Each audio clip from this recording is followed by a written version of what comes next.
এরকম ফুলকো আর অসংখ্য ছিদ্রযুক্ত চিতই পিঠা শুকনা চালের গুঁড়া দিয়ে কিভাবে করেছি চলুন দেখিয়ে দিচ্ছি। একটা মিক্সিং বলে নিলাম 2.5 কাপ আতপ চালের গুঁড়া, আমি এখানে শুকনা চালের গুঁড়া নিয়েছি। লবণ দিয়ে দিলাম আধা চা চামচ। চালের গুঁড়াগুলো দেখিয়ে দিচ্ছি, দেখুন একেবারে মিহি না, দানাদার।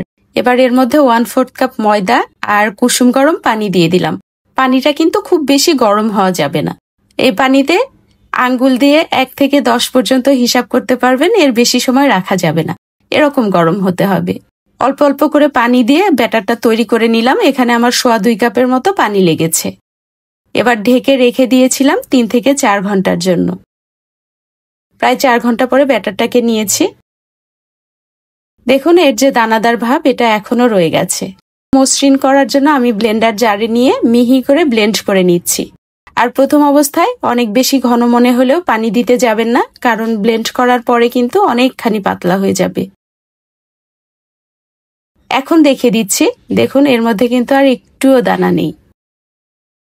ব্লেন্ডার ধুয়ে আরো 2 থেকে 3 টেবিল চামচের মতো পানি আর আধা চা চামচ বেকিং পাউডার দিয়ে ভালো করে মিশিয়ে নিতে হবে।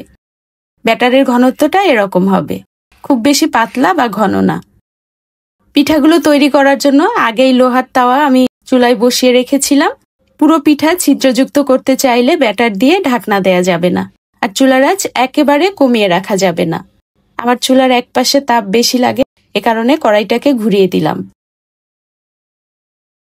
দেখুন কতটা ছিদ্রযুক্ত হয়েছে। আর আপনারা যদি চান পুরো পিঠাটা ফুলে উঠুক, তাহলে ব্যাটার দেওয়ার সঙ্গে সঙ্গেই ঢেকে দিতে হবে। দেখতেই পাচ্ছেন পিঠাটা কতটা ফুলেছে। পিঠাটা উঠিয়ে নিলাম, উল্টা পাশটা দেখিয়ে দিচ্ছি, দেখুন কতটা পারফেক্ট হয়েছে।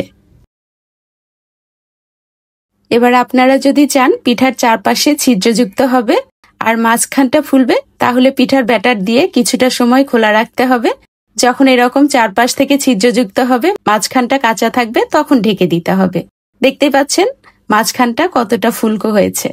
আর চুলার আঁচটা এরকম থাকবে, খুব অল্প না আবার অনেক বেশিও না। সবগুলো চিতই পিঠা আমি একই রকম ভাবে ভেজে নিয়েছি। আর এখানে দেখতেই পাচ্ছেন আমি 3 রকম ভাবে চিতই পিঠাগুলোকে করে নিয়েছি। যে কোনো প্রকার ভর্তা অথবা মাংসের কারির সাথে জমিয়ে খাওয়া যাবে। আবার এই পিঠাগুলো দুধে ভিজালে একেবারে তুলতুলে নরম হবে। সবগুলো পিঠার ভিতরেই দেখতে পাচ্ছেন কতটা ছিদ্রযুক্ত হয়েছে। শীত তো প্রায় চলেই এসেছে, আপনারা চাইলে এভাবে চিতই পিঠাগুলো তৈরি করে দেখতে পারেন। আমার পেজে আরো বেশ কয়েক রকমের চিতই পিঠা ও দুধ চিতইয়ের রেসিপি আছে, চাইলে সেগুলো দেখে নিতে পারেন। রেসিপি ভালো লাগলে ফ্রেন্ডস ও ফ্যামিলির সঙ্গে শেয়ার করবেন।